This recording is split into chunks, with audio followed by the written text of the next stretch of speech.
Welcome everybody out there to the Big Book Roundtable in the RICO 12 family of recovery resources. This resource of the Big Book Roundtable is targeted at people from all backgrounds, faiths, and places dealing with addictions of all varieties. As we dive deep into the Big Book of Alcoholics Anonymous, go through it line by line. My name is Justin B. I am a child of an all-powerful and perfectly loving God and a multidisciplinary addict living in miraculous recovery, and I'm blessed to be the moderator of this roundtable. I'm joined today by my table mates, my panel mates, David G. and Nikki M. I'm grateful to be gathered together from all corners of North America. And the three of us are striving to live in this miracle of recovery one day at a time. So what I'd like to do is quickly have David G. introduce himself, and then we'll go to Nikki and we'll get into our read. Yeah, absolutely. Thank you, Justin, for your service. Thank you, Nikki. Always good to be at the table with you. And today is no different. So I'm David G. I'm an alcoholic addict of many sorts. I've been given the gift of recovery since August 8th, 1994, and I'm from Oklahoma in the USA. Thank you. Thanks, David. Happy to have you here. Nikki, why don't you introduce yourself also? Hi, everybody. I'm Nikki M., and I'm a grateful member of many fellowships. According to my big book, I'm an intelligent agent spearhead of God's ever-advancing creation. And I believe that because I believe my book. And I'm in Ontario, Toronto. It's freezing here. The snow is never ending. And I think this is the longest winter on record that I can remember.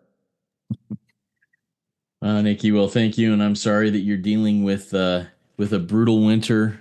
Ours in Spokane has actually been pretty mild. So, and that's I guess that's all right until the fire season comes on in the middle and end of summer. So hopefully we have enough moisture for that. Good.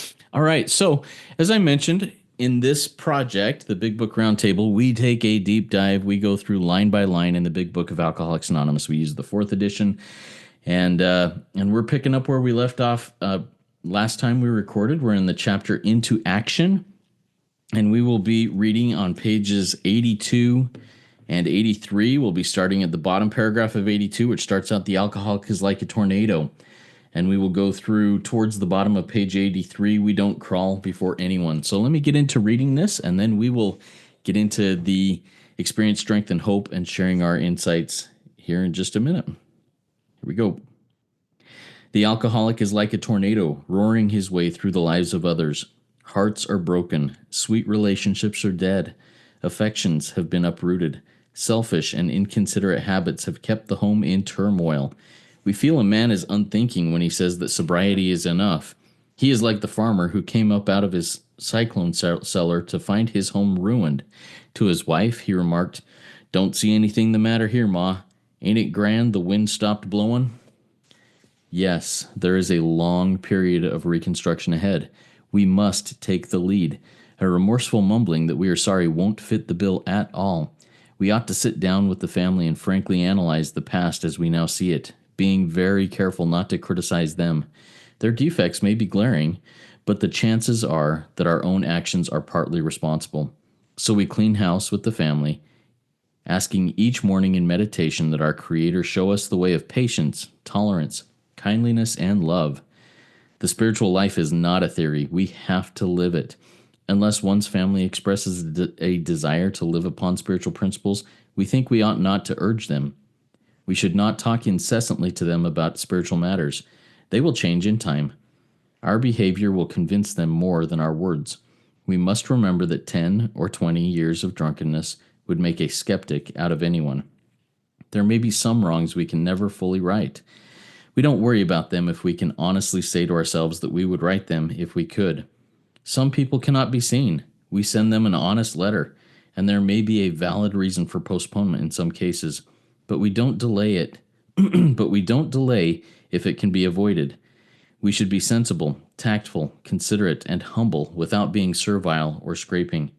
As God's people, we stand on our feet. We don't crawl before anyone. So there's a lot there in those four paragraphs we just read. So, David, why don't you take us through line by line and share a little bit of your experience, strength, and hope on that? Yeah, absolutely. This is a most important part of the book. By now, we are deep into making amends. We're seeing that the reason that we're having to do this is because we have taken taking action based on a narrative that's in our head, which claims to be truth, but in fact is a lie.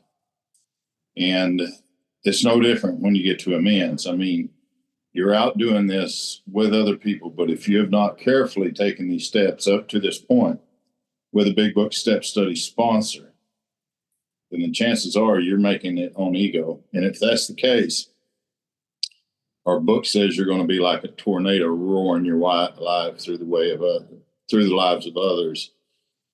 Now, I know as I look back over my past, there's no doubt that I've been a tornado roaring my way through the lives of others, drunk and sober. But notice how it says the alcoholic is like a tornado. It doesn't say he is the tornado. What is the tornado is self. And because I have acclimated myself to that, now I've become like that. And the whole purpose of what we've done up to this point is to become unlike a tornado. Maybe a little lightning in the sky, maybe some heavy rains, but I don't actually want to be the tornado anymore at all, roaring my way through the lives of others. Hearts are broken. I've broken so many hearts, mine as much as anyone else's. Sweet relationships are dead. Remember on page 52 when we did the bedevilments exercise, which is something I make all of my guys go through line by line. They don't just answer those verbally and say, yeah. No, we write those. We write them out in detail. And one of the things about relationships is it always starts with God. Then it comes to me. Then it talks about my wife and my family. And it talks about my job. And I mean, the relationships I have, I really need to take a look at where sweet relationships have been hurt, damaged, threatened, interfered with, and are now dead. But the good news about this is there's life coming. Trust me, there's life coming if we do this right. Affections have been uprooted, selfish and inconsiderate habits have kept the home in turmoil. See, those are all soldiers of self. We feel a man is, and here's the key word, unthinking. When he says sobriety is enough. I go to meetings, I hear that all the time. Not so much anymore because they know I'm going to call it down or say something about it. You know, today, the fact of my life is my sobriety is the most important thing in it. Well, you know what, dude? That's good. But for me, emotional recovery and a relationship with God, there's going to be no sobriety. There's just not. I know that.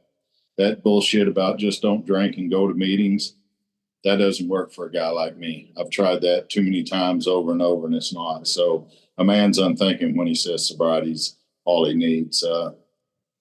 The farmer who comes up out of the cyclone cellar, you know, in 2019, 20, that's how it was when I just roared through the lives of so many people and just tore groups down in homes and families, and husbands found out that I'd been with their wives, and it was just awful. You know, in my mind at the time before this work, I just kind of thought, you know, that's no big deal. I mean, it'll blow over. All is good. It's kind of the same thing he's saying here. You know, ain't it grand the wind stopped blowing? Well, it might have stopped blowing for me as far as in my mind, but it damn sure hadn't stopped blowing in a lot of other people's minds. And the purpose of this work is to put what I think and what I feel to the side, heal within so that I can have an experience, and then I can heal with you. And I can honestly say today, in every one of those relationships with those women that I was able to, all but one or two, I've made amends. The amends has been accepted, and it's been a beautiful thing to be a part of. It really has. The book says there's a long period, not a short period, maybe just a period. No, a long period of reconstruction ahead. But the word reconstruction, see, I always read that looking outwardly. But the long period of reconstruction has to begin within, because if it doesn't, then your chances of doing it without is just going to be mumbling words and mumbling remorseful. We are sorry.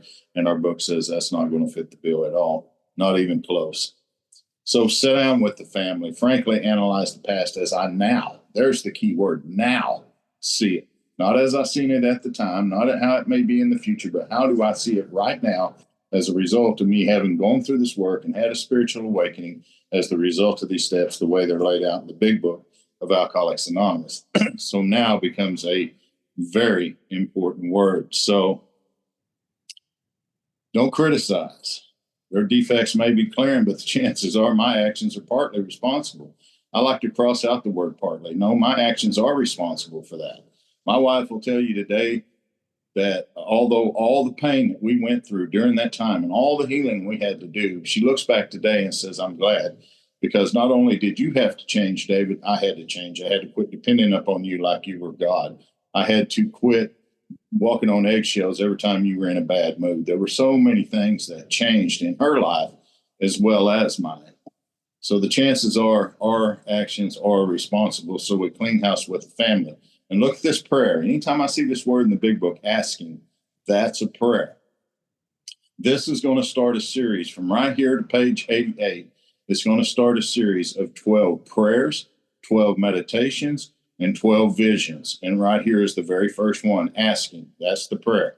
In morning, here's the meditation that our creators show us. Anytime I'm asking to be shown, I'm asking for a vision. I want to be shown the way of patience, kindliness, tolerance, and love. People tell me, oh, don't pray for patience in the program. Bullshit. It tells me right there. That's exactly what we do. And so patience, tolerance, kindliness, and love, but no pity. No pity. So the spiritual life is not a theory. We have to live it. How many times you go to meetings and hear that? Keep coming back. It'll work if you work it. It works if you work it. You know, my book don't say shit like that. It says, no, we have to live it. And there's the difference. There's where I fell short for so many years.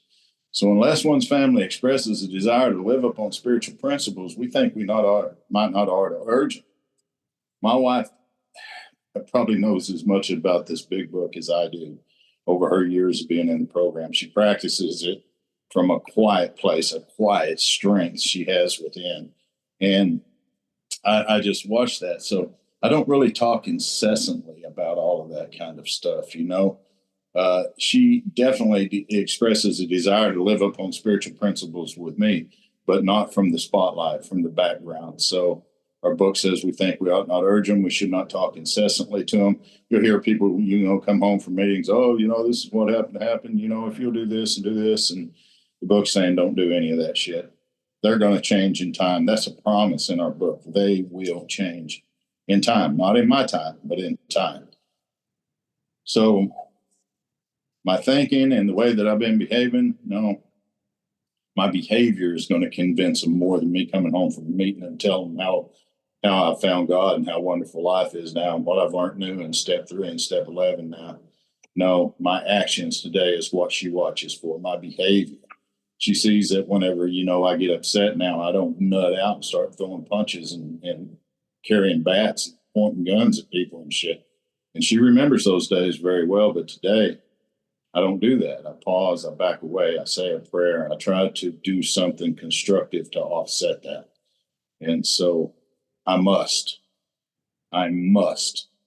remember that 10 or 20 years of drunkenness or sobriety will make a skeptic out of anyone. So, and I think that is where we stopped. But this is such a powerful part here. And the 12 prayers, the 12 visions, and the 12 meditations that follow is just powerful. It's going to tell us on the next episode, we'll look at how to make amends to the dead. I've had to do that on many occasions. So, and David, we actually did read that one more paragraph there. So some wrongs that can never fully be right. So my sponsor told me that there's some things you're just going to get to live with, David. And I hated that. He could have talked all day long and didn't have to say that. But there's some things that I'm just going to have to live with because I can never fully write them. But I don't worry about it if I can honestly. I don't just run around and say, okay, that's okay. I'd make it. No, if I can honestly say that I'd make it right with them if I could. Some people cannot be seen. So here's where it falls into the dead. I lost my son at 9 months sober. He drowned. And I was newly sober. I was just in a very delicate spot with this God idea and all this shit. And man, I was so heartbroken. I was so heartbroken. And by the grace of God, I stayed clean and sober. made it through the steps and got to this part. And I really didn't know how to make amends. But our book says here we send an honest letter. And that's exactly what I did. I remember sitting down from my heart, writing an honest letter to this boy, taking it to my elders of the tribe. I remember we walked like 5 miles up this mountain, and all of these were nature people. And we came to this sacred place. And I remember I read the letter out loud to them and just cried my heart out. And they sprinkled sweet sage and cedar. Anything with the aroma that is sweet drives away anything that is bitter. And we burnt the letter on top of the mountain that day. And the smoke going up signified that I turned it over to the Creator, and it was done. And whenever I went through this work again in 2019, there were so many women that I had heard that was dead by now because I hadn't looked back in that long. I did the same thing here. I remember going to a ceremony that day and them giving me quiet time to stay in the forest alone. And I read the letters aloud and I burned them. And it's just a powerful, powerful way to make amends. Some people bury it at the headstone. Some people, they do other things, but honest letter, that's what we're looking for. There may be a valid reason for postponement. There's really no valid reason for me other than I'm lazy and I don't want to do amends because it may hurt me too much. It may bring trauma in my life. What about the trauma I brought into their life? What about the hurt that I caused to them? Yeah, I don't look at that. I'm only looking at me. So don't delay if it can be avoided. You should be sensible, tactful, considerate, and humble without being servile and scraping. And I like to look at those two words, because as long as it's not illegal or immoral, then I'm willing to make that amends. I made amends to one lady, and she thought we were going to get together after that. She said, "Oh, I thought we were going to get together and have a good time again." And I said, "You're welcome to come to church with me and my wife at 9 o'clock on Sunday morning, and we'll be waiting for you." And you know what? I never heard from her again. So I'm not going to be servile. I'm not going to be scraping, because as God's people, I stand on my feet, and I'm not going to crawl before anyone today. I've made a lot of mistakes. I've been healed. I've done a lot of healing work through these steps. I'm not going to crawl before anyone today. I'm a man of God, and that's the way it is. So anyway, really grateful to be here. Excited to hear Nikki. Thank you, guys. Thank you, David, for going through that. I got a question here for you when we get to that. But Nikki, why don't you walk us through those paragraphs and share your experience, strength, and hope on it? Thank you, everybody. And David, I take notes. I got my big book, and if anyone's listening and says, my sponsor didn't tell me to do it that way, we're learning, we're growing. There's not just one way. There is one instruction book, but not just one way. So just get excited about new opportunities here. I am. So back to page 82. And I love what, David said, we are like, doesn't mean we are. And if you've never been in a tornado, they're scary. There's nowhere to run. You can imagine how we make others feel. And I am like a tornado, sober, controlling, managing, manipulating, mothering the lives of others. I'm a proud member of Al-Anon. And so this is a big part of my story. Hearts are broken, my own and others. Sweet relationships are dead. And some of these relationships, and I love this because they're dead, they cannot be restored. Not everyone's going to get reunited. I think everyone has this image and these expectations and this fantasy that this life is going to be exactly how I want it to be because I'm better now. That's not my experience. Some relationships are not restored, and that's God's plan too.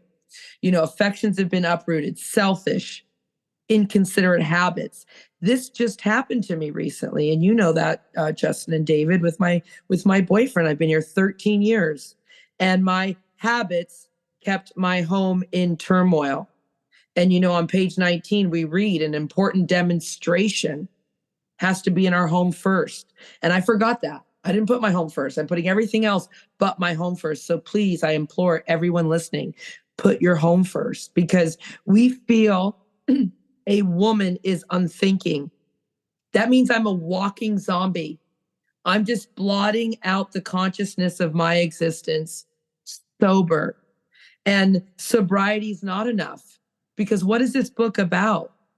this book is about, and we just did it on the Noodle meeting this morning, my Monday morning meeting where we have a pep rally for God, and we talked about it. This is about a relationship with God. Page 29, we read it. It's not about just being sober, and you cannot have a relationship with God if you are not sober. So sobriety, sobriety is not enough. This is about a relationship with God. This is a lifestyle. So on page 83, and then that's always me too. Sorry, at the bottom where it's like, I didn't do anything wrong here. Al-Anon, codependence. Wake yourself up. Controlling people, playing God, taking people hostage is not loving. It's not cool to go, I trust God, but you're sitting there worrying about your children. That's not trusting God. See, this is very radical. So I don't see nothing the matter here. No, of course not, because your addict life is your only normal one. You're used to controlling and manipulating everyone, thinking that you're loving them, Nikki. Lies. Okay, to page 83. There's a long period of reconstruction ahead. Why? I've been in my addict life is my only normal one. I've been living this disease of alcoholism, this family disease of alcoholism since I came out of my mother's womb. This is a family disease. So I have a long period to rebuild my thought life, to rebuild my thinking, my beliefs again. And I have to take the lead because I entered the spirit world. I entered this program, not my family, not my coworkers, not my children.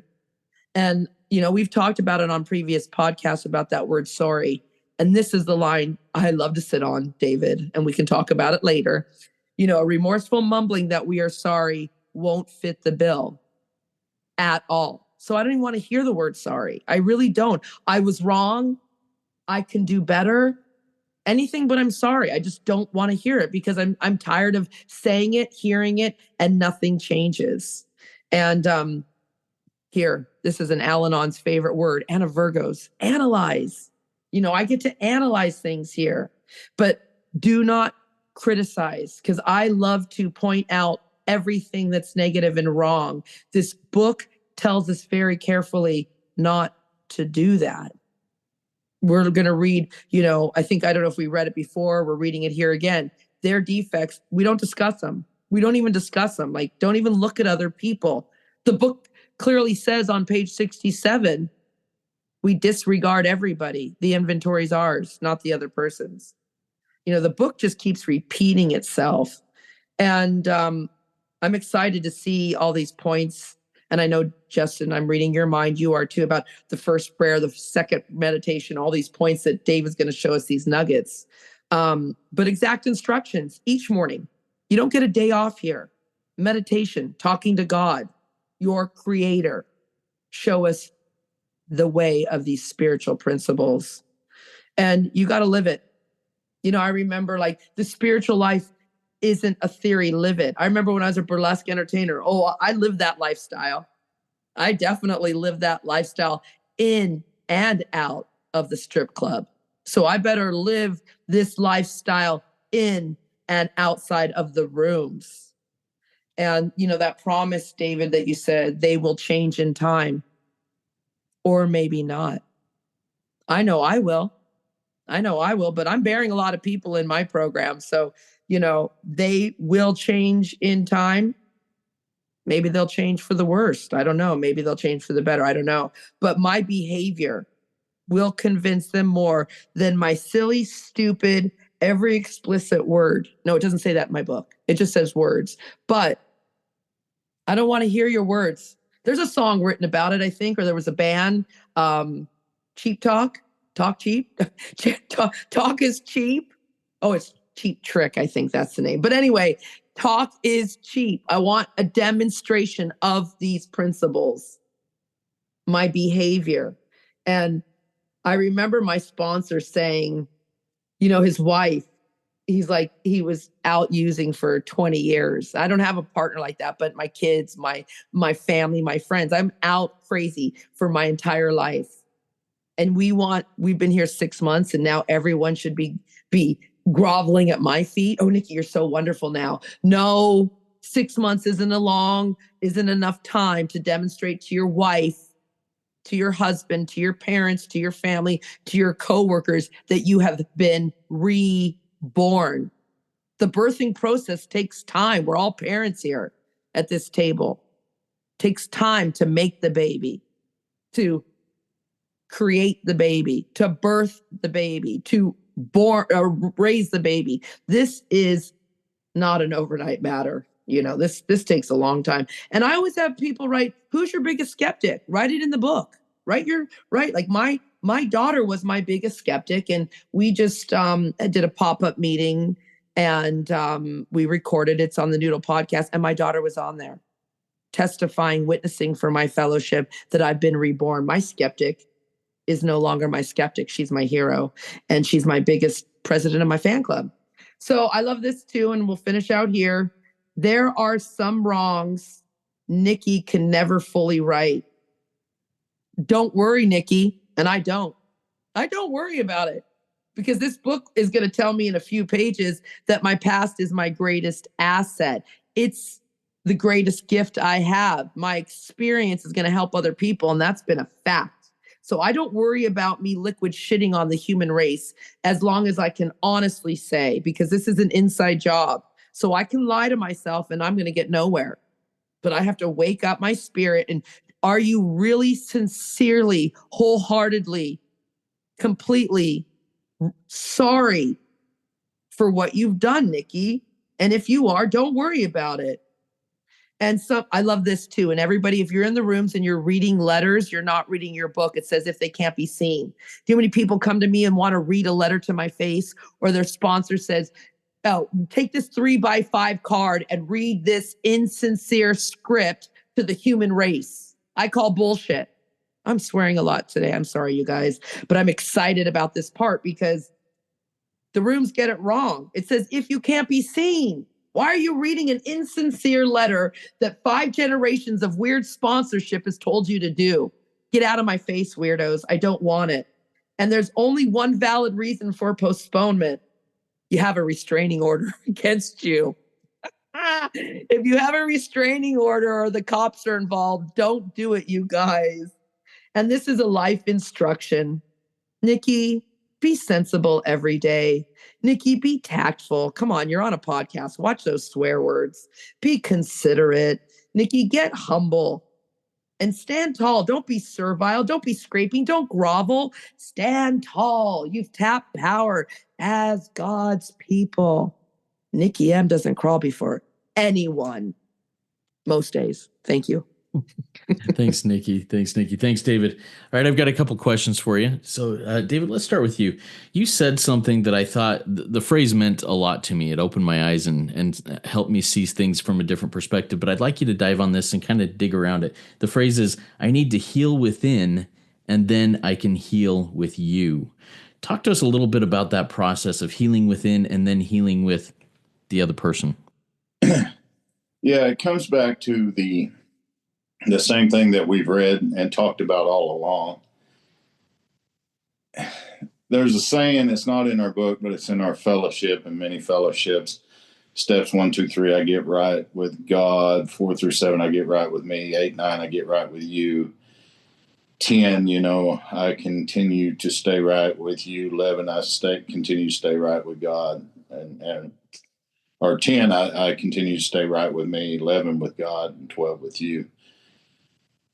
But there was a lot of healing that had to take place within me, because this was still all your fault for a long, long time, even sober. The things that had happened to me as a child, the things that had happened to me as I grew up, going to jail, all the stuff that happened, that wasn't my fault. I was abused as a kid. Everybody should no, bullshit. There comes a time whenever you've got to take responsibility for your own actions. And so there's a long period of reconstruction, but that has to start within, because if I don't heal within, I can come to you and mumble some words and stuff like that, but there's damn sure not been any change. I think we were talking about that in the middle of the page where it said that they will change in time. people want to look at that as like, I look at their behavior and think their behavior should change because I'm in recovery. No, that's not what this is saying. It's saying that their mental outlook upon me will change because my behavior is what's going to convince them of that. So whether they change or not outwardly, I don't really give a damn. I mean, I hope they do, but I don't really give a damn.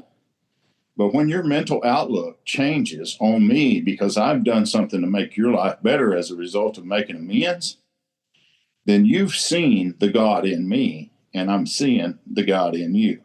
And that's what that sentence means to me. It's not talking shit about outwardly, and neither is the long reconstruction ahead.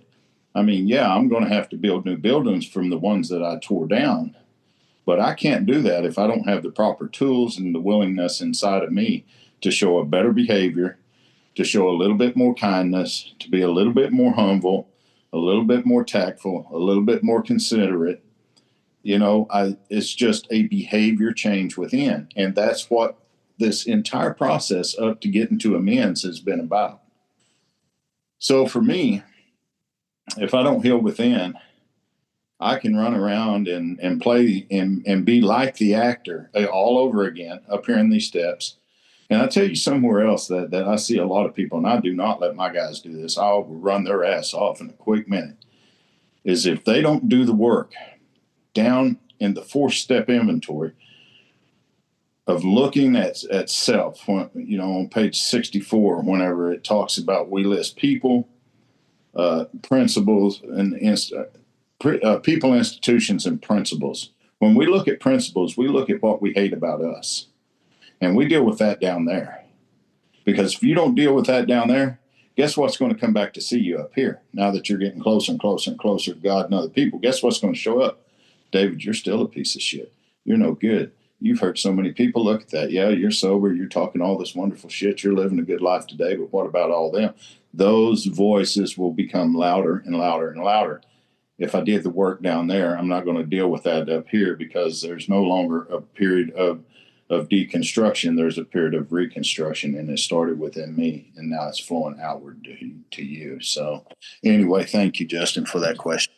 Yeah, and thank you for going through that. In fact, before I get to your question, Nikki, I'm going to share something. So what you shared there this morning took me back to my step 11 guidance, my two-way prayer from this morning, and there was something in there that I'm just going to read a couple of lines of that because I think it goes along with what you just said.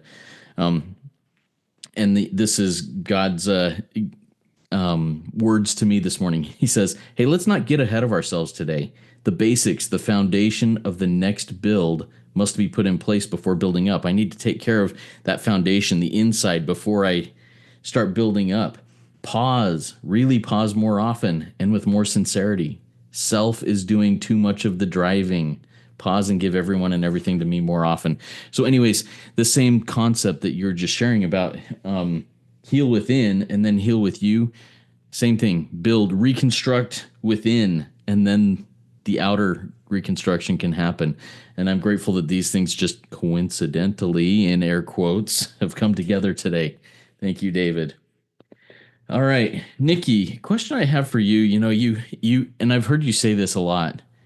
Don't take a letter, a 3x5 card, when doing amends to read to somebody else. Share with me a little bit more of your reasoning behind that and of your experience with that and why it's so important to just sit down and have a conversation rather than reading off a script when going in to make amends with somebody. Well, that's a great question. And I mean, that could be a whole, actually, when we finish this series, you guys, let's do some podcasts on the myths in the room and dispelling them. Okay. Because that's what this is. This is a parrot, rinse and repeat. It's like, we had TV dinners growing up and that's what we have to do every night. No, that's not what we do every night. Like, because you were taught that's not real nutrition. So we have to go here deep about the letters, because here it is. It says very closely, some people cannot be seen. So if they cannot be seen, you send them an honest letter. Why, if they can be seen, are you sitting down and reading a letter? That is not sincere in my experience. That's not what the book says to do. The book says, and we read it, innumerable forms. Why is everyone writing a standard letter when it says these reparations take innumerable forms? So innumerable means too many ways to count. It's like recently in my home group in person, I started this meeting and we don't have a business meeting. Everyone is on me. Nikki, oh, that's not how it works. This group has a business. We don't. Each group is autonomous. And so everybody's convinced because they've come into the room, they've been, let me use this word, programmed. They've been programmed that this is how a business meeting looks. And every group has to do it this way. Okay, go deeper. This is what we've heard in the rooms over the years. You write a letter. No, you don't. That's what your lineage or that's what your group does or that's what you read. That's not what my book says. It says innumerable forms. It says,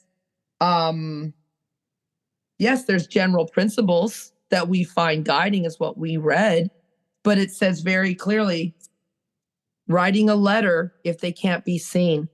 I don't want that. Now, if your sponsor tells you to do that, or if that's what David or Justin says to do, then do it. My experience says into action.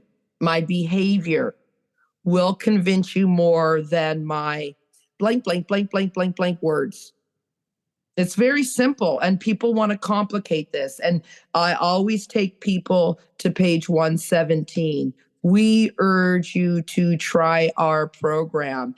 And in order to try this program, you need to live on page 55 by sweeping away your prejudice of everything you've ever learned. You need to think honestly. Is writing a letter to someone you see every day, is that really helpful, Nikki? And you need to, search diligently within yourself. If you search within yourself about that person, what would that person most like to see from you, Nikki? You know this person. David takes us there all the time. Page 90. Get to know these people so you know the best way to give them the most sincere change behavior you can do. Hope that helps. Yeah, thank you so much, Nikki. I've shared my takeaway, I think, is that I just need to get in the back seat and stop letting self drive, stop allowing that and let God drive this bus and let him take me where I need to be. David, what's your takeaway? Well, I feel that it would be there on page 83 when it says asking each morning in meditation. And if you're not doing this in your morning meditation or two-way prayer, whatever it is, this is a prayer it's asking us to do during that time, that the Creator show us, not self, not what my sponsor needs to show me later in the book, not all the good bullshit they're talking about in the meetings and this and that. Oh, Creator, show me the way of patience, tolerance, kindly, and love, but no pity. And that's a very powerful, that's probably my takeaway. And it's not probably, it is my takeaway today. That's an action that it's asking me to do every day.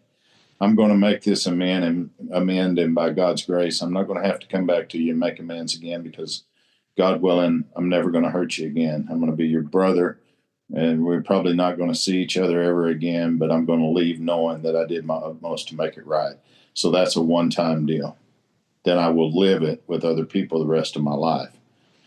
But this is asking me each morning, kind of like the nightly review, each evening. And remember, this is 1 to 12 from 83 to 88. So that's my takeaway. Thank you, Justin. Yeah, thank you, David. Nikki, what's your takeaway? My takeaway, because I'm at this point in my program where I'm really seeking God, is that I need to stop talking. No words. This is a demonstration of behavior. It's a vibration. It's an energy. It's a frequency. So my words need to stop, because I'm putting a spell on me every time I'm speaking to myself or others. So I need to shh. Love that. All right, Nikki. All right, everybody. I'm going to close this out just a little bit differently based on something David said. Join us in the fellowship of the Spirit and come trudge this adventurous, amazing road of happy destiny with us. The spiritual life is not a theory. We have to live it. Come live it with us and find some other people who are living it. Live it with them and invite others to come live it with you, because that's what makes this whole world and this whole life worth it. And it is worth it.